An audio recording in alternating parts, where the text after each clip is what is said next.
Hola y bienvenidos a un episodio más de Pasión y Tinta. Soy Vanessa Puga, periodista cultural y mediadora de lectura, y el día de hoy tengo una invitada que me emociona mucho que haya aceptado la invitación a platicar. Probablemente si ustedes me siguen en redes sociales ya han visto que me he puesto a hablar del lenguaje inclusivo y todas estas diferencias que hay entre leer en inglés y leer en español y cómo manejar los pronombres y demás. Gracias a ese video, particularmente ese video, eh, alguien me hizo voltear a conocer a Carla, nuestra invitada de hoy. Y por favor, Carla, preséntate con la audiencia antes de que hablemos de el tema del día de hoy. Hola a todos, yo soy Carla y traduzco libros desde 2016 y en concreto hace unos meses me puse a contar y he traducido 14 con lenguaje no binario directo.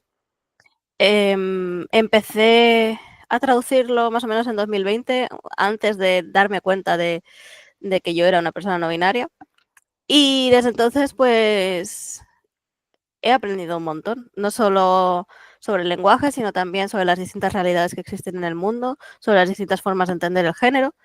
Y ahora mismo, pues, por ejemplo, me encanta leer a personas no binarias de todo el mundo y ver lo que piensan, ver cómo sienten el género. Y estoy en un viaje también personal para descubrir a cuánta más gente mejor, y la verdad es que me encanta hablar del tema.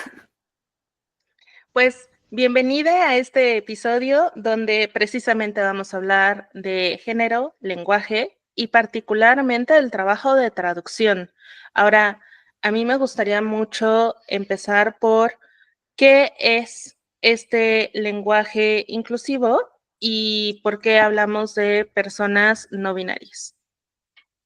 Pues para empezar, a mí me gusta diferenciar entre lenguaje inclusivo y lenguaje no binario, porque el lenguaje inclusivo abarca muchísimas cosas más aparte del lenguaje no binario. Abarca lenguaje antirracista, lenguaje feminista, lenguaje anticapacitista. Entonces, es como un término paraguas. En cambio, cuando hablamos del lenguaje no binario, sí que solemos referirnos a usar el pronombre ella, usar la terminación en e, ¿vale? Pero también esto es como cuando ya sabes del tema lo diferencias, pero luego en redes sociales ves lenguaje neutro, lenguaje inclusivo, ves todo tipo de expresiones que no pasa nada. Quiero decir, no voy a ir corrigiendo a la gente, yo simplemente cuando doy una charla o lo que sea, me gusta distinguirlo porque son dos cosas distintas. Dentro del lenguaje inclusivo está el lenguaje no binario. Y luego, sobre las personas no binarias, pues somos aquellas personas que no nos gusta la casilla que nos metieron cuando nacimos, no somos ni hombres ni mujeres. Cada persona experimenta el género de una forma diferente. Hay quien se considera hombre y mujer en un término medio o cada día va variando. Hay quien no se considera ni hombre ni mujer, está fuera de este binomio, y hay quien cada día va experimentando el género de una forma distinta. Entonces, muchas personas usan pronombres de género neutro, como they en inglés o ella, y hay quien realmente va cambiando a lo mejor de pronombre según el día, según su experiencia, o hay quien prefiere también, y es totalmente válido, usar pronombres binarios. Eso ya depende de cada uno. Y por eso creo que una de las formas en las que podemos empezar es precisamente preguntando cuáles son los pronombres con los que una persona se identifica, ¿no? Que yo he visto que mucha gente se alborota y se despeina cuando empezamos a hablar de este tipo de cosas, pero siento yo que actualmente es como, pues, ¿cómo te voy a decir? Incluyendo el cómo te llamas, que es lo primero que preguntamos, y cómo me refiero a ti. A mí me parece cortesía básica, pero no sé tú cómo lo estás viviendo, sobre todo cuando te diste cuenta de que te identificas como persona no binaria. Hacer el cambio con todos los que ya te conocían debe haber sido un viaje.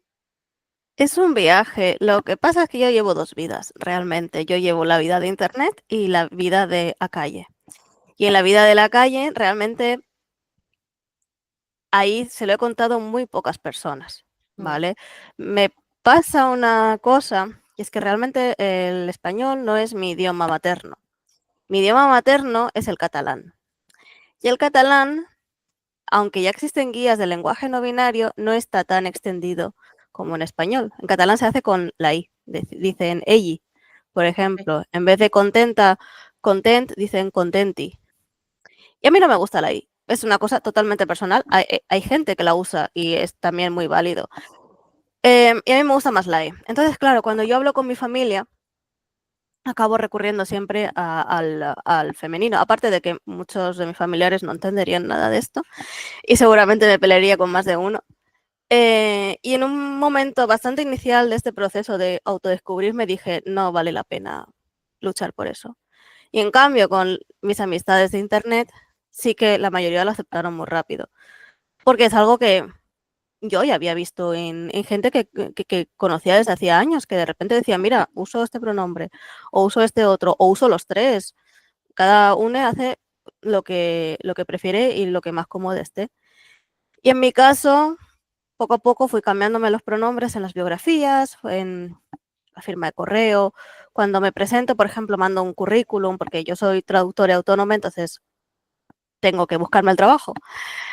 Pues ya lo uso también y poco a poco fui implementándolo, sobre todo eso en mi vida por internet y en mi trabajo, que curiosamente, dedicándome a algo de la lengua, cualquiera pensaría que me iba a cerrar muchas puertas. Y realmente no. Sí que por redes sociales, alguna vez que lo he usado, la gente, bueno, hace unos años hubo una campaña de acoso y derribo contra mí porque me dijeron que yo traducía mal los libros y yo hablaba así, entonces yo traducía mal los libros y yo, perdona, pero no. Cada libro tiene su contexto y yo tengo que valorarlo. Pero toda esta gente que dice que estamos dando patadas a la lengua, todos los años se crean palabras. Ya sé, y por internet más, entre memes, la juventud de hoy en día. Cada día se crean más palabras, pero no solo ahora, en el pasado también. Y sobre todo calcos del inglés que ahora tenemos bastante asumidos. Mi madre, por ejemplo, Netflix, por decirte algo, no sabe pronunciarlo bien. Dice Netflix. Escribirlo tampoco sabe escribirlo y es algo que para ciertas personas es ya natural. Pues esto igual, como mi madre no tiene Netflix, no usa esa palabra en el día a día, no la practica, entonces no sabe hablarla bien. Pero si practicamos el lenguaje no binario un poquito cada día, ¿vale? Leyéndolo, hay libros ya, tanto traducidos como escritos en español o en redes sociales, pues poco a poco va a ser más natural para nosotros. Eso me parece algo bien interesante porque creo que generalmente las personas llegan a pensar, si alguien se dedica a la lengua, entonces es como la Real Academia de la Lengua Española, va a ser como la RAE, me Si va a tengo la estar. RAE tatuada en el pecho, no, no, realmente no. Justo me pasaba con un querido amigo mío que alguna vez me dijo, me da mucho pena escribirte por WhatsApp porque yo escribo muy mal y me vas a estar juzgando. A ver, me estás escribiendo para contarme chisme y la vida, no me estás pidiendo que te corrija, no me estás contratando de redactora o correctora de estilo, aquí no aplica, relájate muchísimo. Y creo que lo mismo debe pasarte un poquito a ti con la traducción. Cuéntanos cómo fue que decidiste dedicarte a la traducción, porque desde lo estudiaste. Sí. Entonces, ¿cómo decidiste que era este el camino al que te querías dedicar? Hoy, eso fue a finales del instituto que empecé a dar latín y griego. Yo Wow. realmente estaba estudiando ciencias y en los 2 últimos años dije, no me gusta la física, voy a estudiar letras. Y en latín y griego es que me gustó mucho, porque claro, aquí lo que hacemos es, no sé cómo es en el resto del mundo, pero aquí si das letras, das latín, griego, historia del arte, historia, vamos. Y en latín y griego, pues tú tienes tu diccionario de latín y español, y griego, español, y entonces vas analizando las frases, porque también la sintaxis cambia en las distintas lenguas y tal. Y de paso te van dando también historia de Grecia, Roma, filosofía, un poquillo de todo. Y yo me enamoré del proceso, porque yo me cogía mi diccionario, me hacía los deberes y era claro, era traducir. Tenías que aprenderte vocabulario, tenías que aprenderte estructuras sintácticas.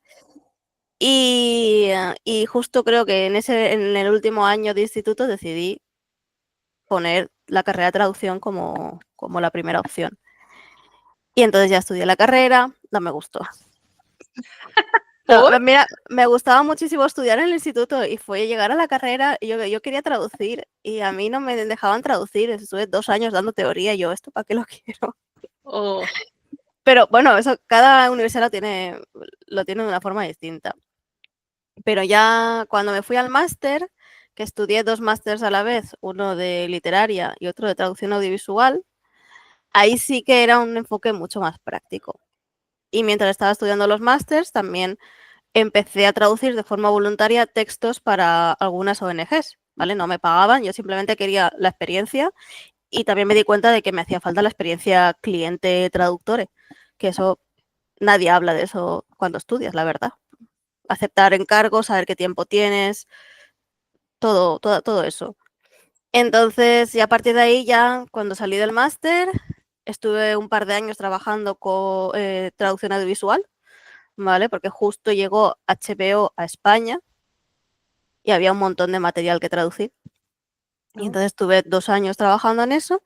Y un día, de repente, después de mandar muchos currículums a editoriales, me escribió una editorial que acababa de formarse para traducir Vinti de Nedio Corafor, que wow. realmente...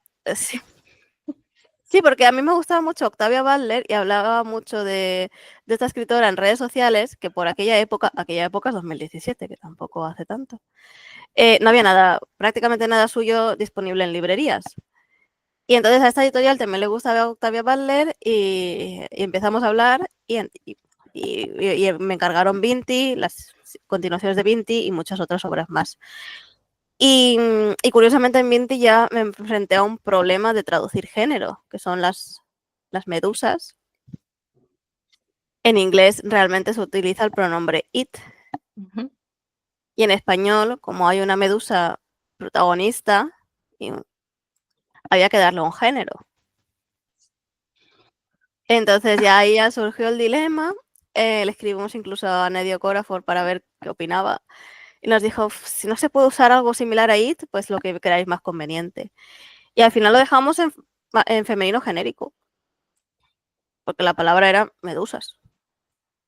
Entonces las medusas todas son femeninas, incluso los individuos también se habla sobre ellas en femenino. Y luego hubo gente que me criticó esta decisión porque no había usado ella. Pero claro, es que son unos seres extraterrestres bastante crueles.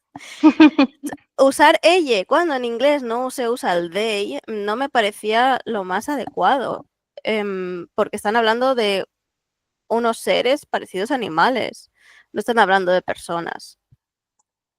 Entonces, aunque han pasado ya 8 años, todavía me reafirmo en esa decisión. No era mi momento para usar ella ahí. Luego también traduje los diarios de Matabot de Martha Wells, Mm, que ujú. el personaje protagonista no tiene ni género ni sexo y también cuando hablan de Matabot utilizan it. Entonces lo que hice fue obviar todas las marcas de género porque de nuevo la autora no usaba they, tampoco me parecía correcto usarlo. Obvié todas las marcas de género, ¿vale? En vez de decir estoy nerviosa, nervioso o nerviose, decir estoy de los nervios, por ejemplo, sí que hay, el español se presta a eso.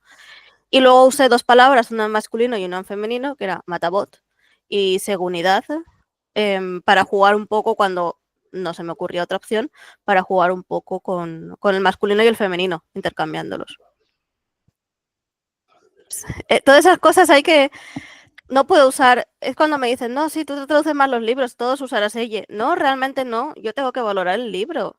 Si un libro no tiene representación queer, no van a hablar en lenguaje no binario, aunque a mí me guste. Pero si en cambio un libro es una utopía, como por ejemplo los de Monje y Robot de Becky Chambers, que es una utopía social de género gubernamental, o sea, es casi casi el mundo perfecto. Yo cuando lo traduje decidí usar el género no binario genérico, ¿vale? Para toda la sociedad, porque así en español también dábamos un pasito más y también era una utopía lingüística. Aparte que el personaje protagonista es no binaria, que Sí. también es. Eso es importante, pero justo en toda esta explicación que nos acabas de dar, creo que está el meollo del asunto de la traducción, porque no es meter un texto en Google Translate y entonces que te diga el papa y en inglés pone de potato, ¿no? Sino, digo, yo sé, Google Translate también ha mejorado desde No, pero esas épocas, pero sigue sin tener el contexto. claro, yo hoy he visto, estaba mirando decoración de Halloween y demás, y ponía taza mami, ¿vale? En ¿Qué? español, taza mami. Y tú veías la foto y era una momia. Ay, no. Sí. Entonces, claro, tú le pones a Google Translate o a quien sea un texto que use el they en singular y te lo va a traducir en plural. ¿Por qué? Porque estas máquinas lo que hacen es coger textos y entonces la opción más que más prima ahí, la que más casos tiene, es la que va a elegir. Entonces, pero eso no solo con el idioma, también con el conocimiento. Si de repente empiezan a haber muchos textos en internet sobre que la Tierra es plana, la Tierra es plana, la Tierra es plana, tú le preguntas a ChatGPT, no me sé las siglas, y te va a decir que la Tierra es plana, Claro. porque lo que hace es coger la mayoría. No, analiza la información a un nivel muy básico. Entonces, todas estas sutilezas de las que yo estoy hablando, que al final fueron decisiones, que otra persona lo habría traducido de otra forma totalmente distinta. Mejor, peor, no lo sé, pero distinto seguro. Entonces, todas estas decisiones es algo que yo como traductora debo tener en cuenta. A veces me equivocaré, seguro, segurísimo. Y otras veces al cabo de unos años diré, no me gusta lo que traduje, que alguna vez me ha pasado con estas trilogías que te encargan el primer libro que acaba de salir en inglés o incluso no ha salido en inglés y hasta dentro de 3 años no sale la segunda parte. Claro, mi yo de hace 3 años ha evolucionado realmente como traductor. Y ya algunas veces dices, yo esto lo habría traducido ahora de una forma muy distinta.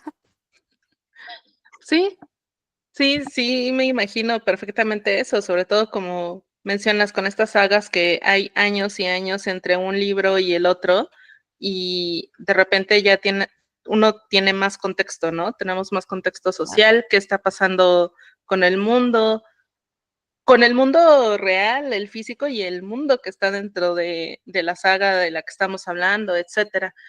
Y yo creo que la gente, a ver, yo tengo que confesar algo, originalmente hace algunos años dije, no quiero volver a leer una traducción si el libro está escrito en un idioma que sí entiendo, o sea, el inglés, porque hubo una temporada en la que me topé con unas traducciones tan malas, justo que se sentía como lo metieron a Google Translate y me lo dio literal, y cuando uno conoce los todas estas cosas, el detalle fino del lenguaje, que siento que nunca vamos a conocer absolutamente todo de un solo idioma, ya no hablemos cuando uno maneja varios idiomas, ¿no? Pero encontraba estas cositas que es como, seguro no dijo esto, estoy convencida de que no dijo esto y que en inglés seguramente decía una frase como esto, una expresión idiomática, cualquier cosa. Y sin embargo, los tiempos cambian y uno puede decir, ok, me equivoqué, y he encontrado cada vez mejores traducciones, sobre todo cuando tiene que ver con hablar de personajes no binarios. ¿Cómo ha sido tu experiencia? Porque tú tienes una amplia experiencia, ya mencionaste, por ejemplo, Monje y Robot, que fue de esos libros que a mí al principio me sacaban de onda y después, digo, 3 páginas, 4 páginas y entendí que nuestro monje en realidad es nuestro monje y era Dei, pero ¿cómo ha sido esto para ti en estos últimos años? Porque dices que fue más o menos a partir de 2020, entonces 5 años más o menos. Am, pues todo comenzó con este libro que tengo aquí, el de las mareas negras del cielo, de Neon Young. Justo el día de antes de que se anunciara el confinamiento en España, yo daba un club de lectura sobre literatura LGBT en Madrid. Y hablábamos de una colección de ensayos de personas trans de España, ¿vale? Que era un librito muy pequeño, muy, muy bonito también. Y vino una chica. Aquí, yo conocí a su hermana, ¿vale? Su hermana es una youtuber famosa aquí.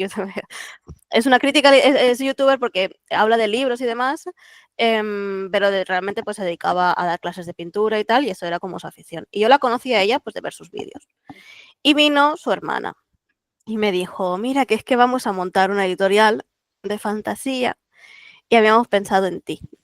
Y yo, qué guay, qué bien, tal, no sé qué. Y está escrito, es este libro. Y yo tenía Las mareas negras del cielo en inglés desde que se publicó. Que no tardó mucho en publicarse, pero ya llevaba tiempo ahí. No, se publicó en 2017 en inglés. Pues 3 años llevaba en mis estanterías sin leer. Y claro, dije, bueno, pues ahora aprovecho y me lo leo. Antes de que me manden el contrato y demás, pues así veo un poco de qué va. No me acordaba ya. Y ya que estaba toda la saga, me leí toda la saga. Y a mí lo que me resonó muchísimo fue el viaje de Aqueja, que sale en esta primera entrega de la saga. Y luego, poco a poco, va descubriendo también que es no binaria. Incluso tiene ya 40 años y entiende esa realidad sobre sí misma. Entonces, este libro no fue exactamente el primer libro con personajes no binarios que leí, ¿vale? Ese se lo debo a Sarah Gailey con American Hippo, que ya algo empezó a removerse en mi interior, porque es uno de mis libros favoritos, y todavía me acuerdo mucho de él. Yo tengo memoria de pez y todavía me acuerdo mucho de él y pienso constantemente en él. Y mira que no va sobre ser una persona no binaria, no como Las mareas negras del cielo, que sí que se reflexiona sobre el género. Ese es aventuras y demás, y simplemente hay un personaje ahí que es no binario.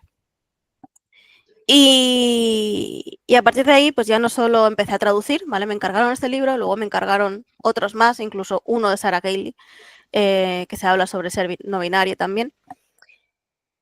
Y yo también pues yo creo que 2020 fue un año muy importante, no solo por la pandemia, sino porque mucha gente, al tener ese tiempo a solas, pudo reflexionar mucho sobre su vida, su experiencia. Y hemos tenido en estos 5 años, a mi entender, realmente un montón de literatura LGBT de todo tipo, maravillosa, pero maravillosa. Y todavía estamos leyendo esa literatura que se escribió cada uno en su casa en 2020, ¿vale? Porque los tiempos editoriales se alargan mucho, muchas veces. Y ahora, en cambio, con todo lo que está pasando a nivel mundial, me parece que vamos a ver un descenso en la literatura LGBT. Incluso aquí, que mira que estamos lejos de Estados Unidos, pero ya hay bibliotecas donde están censurando libros LGBT. De hecho, Las mareas negras del cielo se censuró en un pueblo cercano aquí.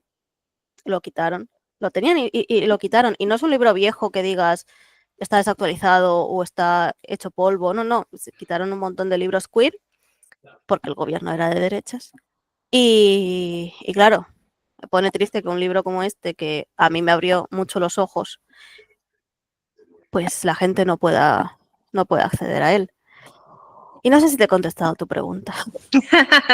Sí, sí contestaste mi pregunta y de hecho trajiste otra a tema porque, y a ver, ustedes que nos están escuchando, para un disclaimer, aunque probablemente sí lo sepan, si nos siguen desde la primera temporada. Leer también es político, aunque hay quienes digan que no. Leer tiene una carga política, incluso si ustedes no se dan cuenta, ¿no? Desde lo que tienen acceso, lo que está bien visto y mal visto, muy entrecomillado, ¿no? Porque depende de el círculo social en el que se muevan, el estrato social, los accesos, un montón de cosas. Pero leer es político y justo ahorita mencionas algo que a mí me preocupa desde hace un ratito y cada vez noto más, que es cuál va a ser el cambio en el termostato literario con el termostato político que estamos teniendo. Ya, es que ya lo estamos viendo. Me voy a disculpar de antemano por si alguien se ofende, pero la famosa etiqueta del romantasy, el romantasy, el dark romance, que llevan ya unos meses muy en alza, pero nivel que incluso están surgiendo editoriales dedicadas a esos géneros exclusivamente, o editoriales están creando sellos exclusivos. Esas dos etiquetas concretamente y ahora mismo, que pueden evolucionar, ¿vale? Pero yo digo, ahora mismo son muy heteros y la mayoría están expresando unos valores que cualquiera pensaría que estamos en los años 50 otra vez. Entonces, porque no toda la literatura fantástica con romance es romantasy. El romantasy tiene una estética, ¿vale? O sea, tú ves dos libros de romantasy a la vez y se parecen muchísimo. Tiene una estética, hay una maquinaria detrás aquí que a mí me recuerda muchísimo a Yellowface de R.F. Kuang. No sé si lo has leído. Y cómo Sí. se crea un bestseller. Pues estas dos etiquetas que ya existían, es como todas las etiquetas literarias ya existían, ¿vale? Ahora simplemente se les ha dado nombre y sobre todo se les ha dado dinero. Dinero para que estén ocupando estanterías en las librerías y dinero para que los lea la gente joven, para que tú vayas a una librería y solo veas eso. Aquí digo, solo veas eso, depende, ¿vale? Hay librerías que sí que apuestan por la variedad y la diversidad y hay otras que simplemente tienen las novedades expuestas, ¿vale? Eso depende mucho de cada librería y de cada país y de cada situación. Pero en estas dos etiquetas vemos una serie de valores que yo creo que muchas obras realmente están contratadas para que se escriban así.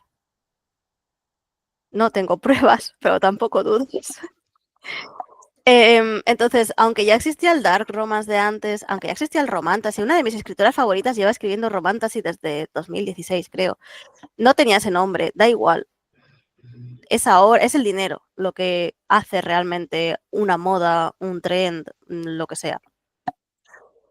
Y todo esto es porque estos romances, porque al final es romance lo que nos están vendiendo, son entre un hombre y una mujer, generalmente, en el 95% de los casos. Entonces, claro, yo, por ejemplo, esta semana me he reencontrado con mi sobrino, que tiene ahora 12, 13 años, y yo ya hacía 3 o 4 años que no lo veía. Y claro, no, es un chiquillo que está creciendo, está ahora aprendiendo una serie de valores. Y ayer nos pusimos a hablar sobre libros y yo súper feliz, porque le encanta Heartstopper. Claro, le encanta leer y encima le encanta Heartstopper. Se ha leído todo lo que tiene Alice Oseman.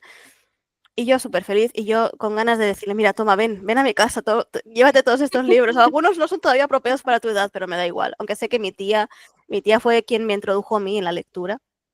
Y sé que mi tía, si él le pide un libro, mi tía se lo va a comprar. Y entonces, ese niño está yendo por el buen camino de momento. Luego ya crecerá y ya sabré lo que pasa. Pero ahora mismo yo feliz de que su obsesión sea Heartstopper. Hay un poquito de luz y esperanza, ¿vale? Entonces, ojalá más gente obsesionada con Heartstopper y menos con los romances tóxicos que son para adultos y realmente los están poniendo juvenil. No voy a decir nombres ni títulos porque tampoco me lo sé, pero sí que ha habido casos de esos romances tóxicos que están en el juvenil y la gente los vende tranquilamente sin saber lo que hay realmente en esas páginas. Eso es lo perjudicial ahora mismo. Ahora, bueno, hay muchas cosas perjudiciales en el mundo, sí, pero digo, entendedme. Sí, sí, sí, pero ahorita hablando de literatura y el clima político, y pues todas estas obras, no es nuevo que las obras se empiecen a banear, no es nuevo que nos oculten o quiten de estanterías cosas, pero siento que, justo como tú mencionas, ¿no? Eh, ahorita nos estamos acercando a que venga un declive, a que precisamente las editoriales ya no quieran publicar ciertas historias porque al final, y eso lo he platicado mucho con mi coanfitriona, con Laura Logar, pues las editoriales también tienen que vender, es un negocio. Y seguimos viviendo en este ámbito capitalista. No que yo esté condonando, no te sé, pero Claro, la cuestión es si quieres vender y estás dispuesto a venderte, sí. o quieres vender y estás dispuesto a seguir con tus valores. Hay, hay editoriales y editoriales. Obviamente las más grandes quieren vender, vender, vender y da igual lo que hay ahí. De hecho, es que yo he visto en un mismo sello editorial cosas a favor de las personas trans y cosas transfobas en un mismo sello editorial. Ujú. Entonces, depende también del objetivo de cada editorial. Para mí son las editoriales pequeñas, no todas. Hay de todo, hay de todo. Pero muchas editoriales pequeñas están muy comprometidas, tanto aquí en España, que es donde yo conozco más la situación, como también pues, en Estados Unidos. Por ejemplo, una de mis editoriales favoritas es Neon Hemlock Press, que publican un montón de literatura fantástica queer, racializada. De hecho, sacan una antología anual de los mejores relatos LGBT que se han publicado este año. Entonces, es una editorial pequeña también. Yo, si quisiera, no tengo ningún libro físico suyo porque aquí son imposibles de encontrar. Entonces, siempre los compro en digital. Pero están también ahí peleando porque en Estados Unidos, Penguin, ahora no me salen más grupos editoriales grandes, pero vamos, que todos los grupos editoriales son como están acaparando un montón el mercado y desde fuera es difícil ver lo pequeñito también. Sí, esta falta de distribución y de conocer parece como la pelea de David y Goliat. Eh, y ojo, no tanto por el asunto religioso, sino la imagen, ¿no? Las pequeñas editoriales que están luchando contra estos grandes casi monopolios editoriales que tenemos hoy en día. Y es una cosa impresionante. Y las pequeñas editoriales, poder salir del país donde están, digo, lo digital nos ayuda bastante, pero no sigue siendo lo que nos salve. El Internet no es este lugar que esperábamos hace unos 20 años que fuera, ¿no? Sí. No, es muy difícil. Muchas editoriales en España, las pequeñas, compran solo, porque eso también es una cosa que mucha gente no sabe. Tú puedes comprar los derechos de traducción solo para un territorio o para todo el mundo. Entonces, claro, si tú solo tienes los derechos para España, no vas a distribuir en Latinoamérica, ni en Estados Unidos, ni en el resto de Europa, ¿vale? Solo lo has comprado para España. Entonces, claro, es difícil porque así sale más barato. Las agencias literarias es otro paso, otro encaje en la cadena literaria que no se conocen, ¿vale? Las agencias literarias también quieren vender obras, derechos al mayor postor, porque también tienen que ganar dinero, se llevan un porcentaje. Entonces, claro, muchas veces solo venden los derechos para España porque esperan que otra editorial publique también los derechos para Latinoamérica. Pero claro, si llega una gran editorial y dice, te compro los derechos para todo el territorio, va a poner más dinero sobre la mesa. Entonces, van a darle ese libro a la editorial. También hay agencias literarias comprometidas. Yo he conocido unas cuantas que dicen, vale, como tú has sacado, por ejemplo, Nedio Corafor. Hace unos años aquí no era nada conocida, pese a haber ganado muchos premios. Y la agencia siguió dando los derechos a la misma editorial pequeñita, ¿vale? Porque sabían que iban a hacer un buen trabajo. Sobre todo cuando se anunció que HBO había comprado los derechos para hacer la serie de Quién teme a la muerte, que todavía no se ha hecho, ni sabemos si se va a hacer, pero ahí se desató el apocalipsis literario.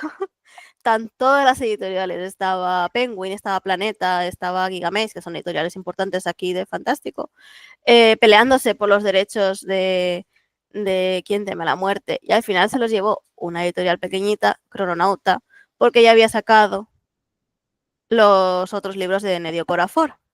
Pero había una trampa, y es que Crononauta lo sacaba en España y Océano lo sacaba en Latinoamérica. Oh, Si no era conjunto, no lo habrían aceptado. Entonces, luego hubo un poco de lío porque Océano sí que vendía el libro en España, entonces estaban quitando competencias. Océano al final también es un grupo grande. sí. Wow. Pues Ahí lo tienen, amigos. El mundo de la traducción también es un mundo muy amplio, como todo lo que hemos llegado a platicar en este podcast, ¿no? Ahora, antes de que lleguemos hacia el final, porque vamos acercándonos tristemente hacia el final, me gustaría saber cómo es, digamos, un día a día o un mes en la vida de un traductor independiente. Sí, totalmente independiente. Pues mi día a día básicamente es me levanto, saco a pasear a mi perra para estirar un poco, desayuno y me pongo a traducir. Paro a mediodía para comer o para ir a hacer ejercicio y luego sigo traduciendo. Hace unos años yo trabajaba los 7 días de la semana, de 8 a 8, pero desde que voy a terapia he descubierto lo bueno que es descansar, porque claro, yo ahora traduzco más que cuando trabajaba de 8 a 8, porque descanso más, entonces rindo más. Pero claro, cuando tú eres una persona freelance que tienes que ganarte el pan y empiezas traduciendo cosas, y vas teniendo más clientes y demás, tú vas diciendo todo que sí, y entonces no te dan los días. Pero ahora he aprendido que mejor ir despacito, poco a poco y descansar. Luego, eso sí, claro, traducir un libro no se traduce en una semana, ojalá. Sí que hay algunos más cortitos, como Las mareas negras del cielo, que a lo mejor puedes traducirlo en 2 semanas y revisarlo en otra, porque claro, también hay que revisar tu propia traducción. Entonces te dan unos plazos que en 2, 3 meses y claro, tardan también en pagarte porque tú entregas la factura con el libro y luego te pagan al mes o a los 2 meses. Entonces es un mundo, es complicado. El otro día me preguntaba una amiga traductora, ¿y tú cómo vives de la traducción literaria? Pues teniendo una pareja que se dedica a la informática. Tiene un sueldo fijo y yo no, pues así vamos. Entiendo perfectamente, más de lo que te imaginas. Pero sí, creo que esta parte del freelance y de la independencia es algo que aplica en todos los ámbitos, pero es bien importante y qué bueno que sí encontraste que el descanso sí nos funciona, que no es flojera, sino que de verdad hay que ir con Hay calma. que parar. ¿Cómo se hace una revisión de una traducción? ¿No llega un punto en el que ya estás viciada con lo que has puesto o tienes libros de intermedio que te sirvan para limpiar o cómo funciona esa parte? Lo ideal sería dejar la traducción en barbecho durante un par de semanas para despegarse un poco del texto y luego volver a leerlo. Porque claro, yo también, a mí me gusta leerme un libro antes de traducirlo. Hay gente que no lo hace porque ya la tercera vez que lo lees ya te aburres. Pero a mí sí que me gusta porque me gusta pensar antes en las dificultades, en lo que voy a encontrar. Por ejemplo, tengo para dentro de unos meses una traducción de un libro de terror ambientado en Australia. Y es muy australiano. Había una lista de comida que dije, yo no sé lo que es esto. No sé nada de lo que hay aquí, no sé, es como si estuviese leyendo en otro idioma que no sé inglés. Entonces, ya sé que me voy a enfrentar a eso, ya sé que voy a tener que investigar sobre eso. Esa lectura sí que me gusta hacerla unos meses antes, ¿vale? Sí se puede. Y luego lo traduces y antes yo sí que podía parar unas 2 semanitas, 3 y luego ponerme a revisar. Pero últimamente las fechas cada vez aprietan más con las fechas de entrega. Cada vez te mandan antes los libros que no están ni siquiera publicados en inglés. De hecho, yo estoy traduciendo uno ahora, septiembre de 2025, que sale en febrero de 2026. Oh, Y claro, no te mandan el PDF definitivo. Y luego tienes que volver atrás, mirar todos los cambios. Entonces, el mundo editorial cada vez va más rápido, a costa de quienes hacemos la materia prima, que son autores y traductores y también ilustradores. Sin estas 3 personas, y no he dicho correctores porque no todas las editoriales corrigen, no tienen corrección profesional, pero sin estas 3 personas no habría libro. Y en cambio son las que menos dinero reciben. sí. Entonces, bueno, eso, ahora simplemente traduzco el libro y me lo vuelvo a leer después. Si tengo tiempo, me lo vuelvo a leer, pero generalmente solo me da para leerlo una vez. Según la editorial, hay veces que te mandan el PDF de la traducción en español, ya todo maquetado, para que lo leas otra vez por si hay alguna errata que se te escapa. Hay editoriales que no lo hacen y ya llega un punto que si a mí no me pagan bien, yo lo traduzco, yo lo reviso y ahí te las apañas. No tengo tiempo. El otro día entregué un libro y eran 90.000 palabras. Es una novela larga, pero corta, ¿vale? O sea, la novela más normal últimamente ronda las 100.000, 100.000, 110.000. Entonces esta era tirando a corta y eran 1.600 euros. 1.600 euros por 2 meses de trabajo. No. No, no.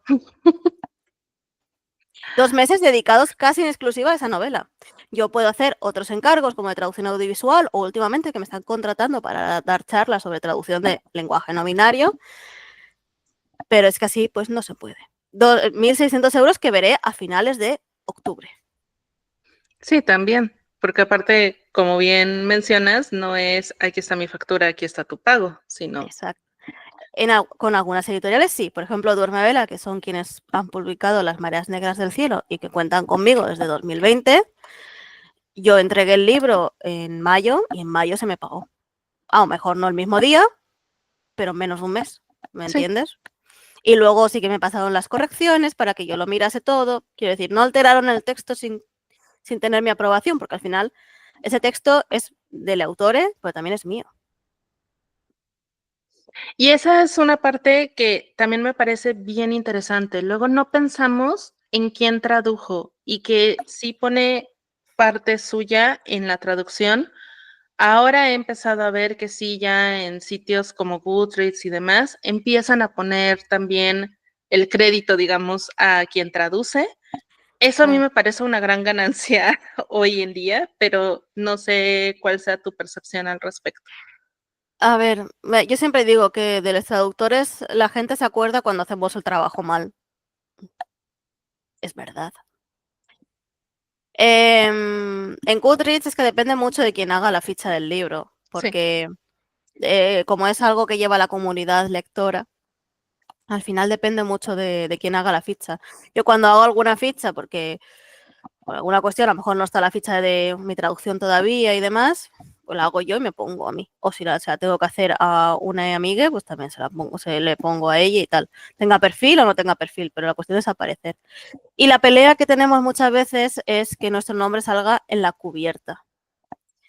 Por ejemplo, en Las Mareas Negras del Cielo, mi nombre no sale en la cubierta, pero sí que sale en la contracubierta. Tú estás leyendo la sinopsis y al final pone traducción de Carla Bataller.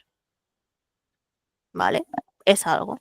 Hay editoriales, por ejemplo, Monje y Robot, tú ves en la parte de abajo, en la misma cubierta, traducción de Carla Bataller.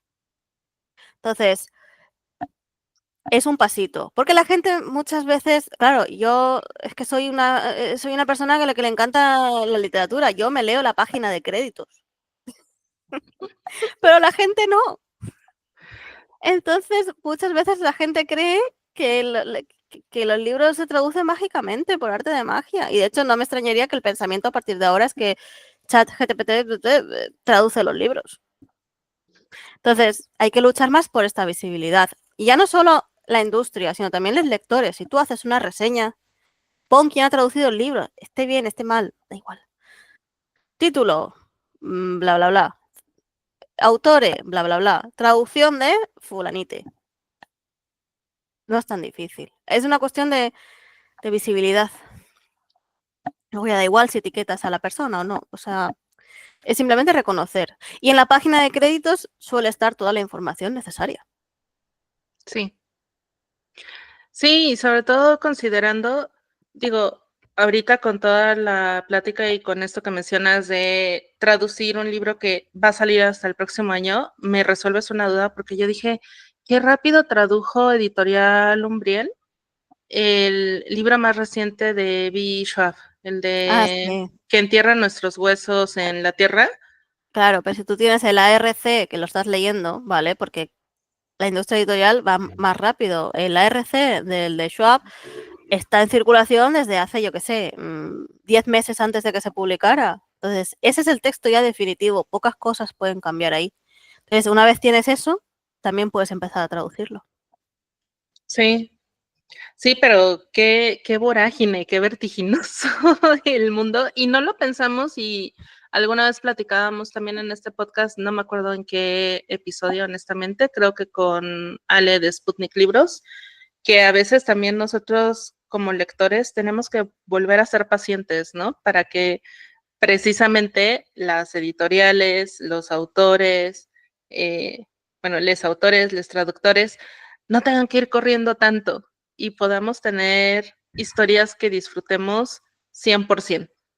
Claro, por eso es muy importante también, imagínate, una de mis autoras favoritas es Tekin Fisher, ¿vale? Que ahora se ha puesto más de moda porque estaba sacando las editoriales grandes, pero hace 5 años se autopublicaba los libros. Ahora saca como 3 libros al año. A Sí, mí yo no no me sé da cómo. tiempo. Claro, a mí no me da tiempo. De hecho, salió el primer libro suyo de este año y dije, si todavía tengo los 3 anteriores por leer, no me da tiempo. Entonces, es muy importante con gente, sobre todo con gente y editoriales que ya tienen recorrido, echar la vista atrás, ¿vale? Por ejemplo, Schwab. ¿Qué ha escrito Schwab? Schwab ha escrito un montón de libros. Que este libro, el último, se vea más porque es novedad, no significa que el resto de su obra haya desaparecido misteriosamente. Vuelve atrás y ya al final no importa si el libro lo compras de segunda mano, lo compras en una librería. Es que a lo mejor en las librerías ya no está. Porque las librerías son un espacio, por desgracia, finito. No son infinitas. No pueden albergar todos los libros del mundo. No sé cómo funcionan en librerías de Latinoamérica. Aquí, si un libro sigue en circulación, tú vas a la librería y lo puedes pedir. Y generalmente te lo traen. Pero claro, hay muchas veces que los libros están descatalogados ya. No, y en Entonces, Latinoamérica depende qué país también, entonces se vuelve bien complicado. las bibliotecas igual, las bibliotecas tampoco son infinitas. Se hacen los expurgos, que es tirar material viejo o donarlo, porque ya no caben. Entonces, al final la literatura se tiene que mantener viva, de un modo u otro. Y hay que leer, no solo la última novedad, sino pues Las mareas negras del cielo fue el segundo, porque sacaron 2 libros a la vez, Duermevela sacó 2 libros a la vez en 2021 de Duermevela. Han pasado ya 4 años. En librerías casi no se encuentra, porque no es novedad. Pero sigue en circulación, que es importante. Se puede comprar, se puede pedir, se puede comprar en digital. Que, hay muchas editoriales que no publican en digital y a mí me parece muy importante publicar en digital hoy en día. Y ahora empiezan a distribuir en Latinoamérica. Entonces, poco a poco también estos libros que 4 años parece que sean viejos ya, pues tendrán una nueva vida en más sitios. Esperemos que sí, porque igual con esto de vender novedades y tal, por lo menos aquí en México se hace el gran remate de libros, que es de cuando ya no quieren pagar los impuestos por las bodegas y por estar guardando los libros y entonces mejor los rematan. Pero se ha vuelto también un espacio donde están tratando de empujar las novedades porque la gente no sabía el por qué era el remate de libros originalmente y llegaban buscando novedades y se frustraban de no encontrarlas. En cambio, yo era la más feliz porque me encontraba saldos de libros que no podía encontrar de otra forma. Claro. Aquí está más complicado porque hay una ley del libro que establece el precio del libro y cuándo se pueden hacer descuentos y cuándo no. Oh, Entonces, a mí me sale más barato leer en inglés. no lo Sí, dudo. sí, porque claro, tú ves ofertas y aquí las ofertas están muy medidas. De hecho, solo se puede aplicar un 10% de descuento en días especiales, como o en ferias, como el Día del Libro o las grandes ferias de cada pueblo. Entonces, depende mucho del territorio. Esto ya nos estamos metiendo en un asunto más Sí, no, espinoso. ya. Pero la cuestión es ya sea en físico, ya sea de segunda mano, ya sea en digital, hay que leer hacia atrás, hay que leer el pasado de tus autores favoritos, de tus editoriales favoritas también, de quien sea, porque si no, la carrera de una persona no se sustenta solo con la última novedad. Eso es muy cierto. Y ahora sí, amigos, estamos llegando al final del episodio. Ha sido una charla deliciosa, Carla, de verdad, mil gracias por aceptar la invitación. Ya hemos mencionado el libro, pero cuéntanos tu recomendación para nuestra audiencia, por favor. Pues el libro que he elegido es Las mareas negras del cielo de Neil Young, porque es un libro muy especial para mí, en el que cometí muchos errores también, porque fue el primero que traduje el lenguaje no binario y ahora lo habría traducido de una forma totalmente distinta, pero aún así, como no se van a borrar todos los ejemplares de repente, sigue teniendo un hueco muy especial en mi corazón. Y es un libro que ojalá leyera mucha gente, porque costó mucho de publicar en España. Lo sé, me lo contaron las editoras porque les costó mucho convencer de que lo trajera, de que les vendieran los derechos, y luego salió muy caro también. Y también costó mucho de traducir, porque fue todo un reto. Y nada, que ojalá que todo el mundo lea Las mareas negras del cielo. Que aparte es el inicio de una saga, ¿no? No me acuerdo cuántos Claro, libros son, honestamente. son 4 libros y es la saga del Tensorado. Y va siguiendo la vida de 2 hermanas gemelas. El primer libro cuenta sobre todo su infancia, cómo crecieron, porque son les hijas de la protectora del reino, que es como la reina, ¿vale? De la que gobierna un territorio.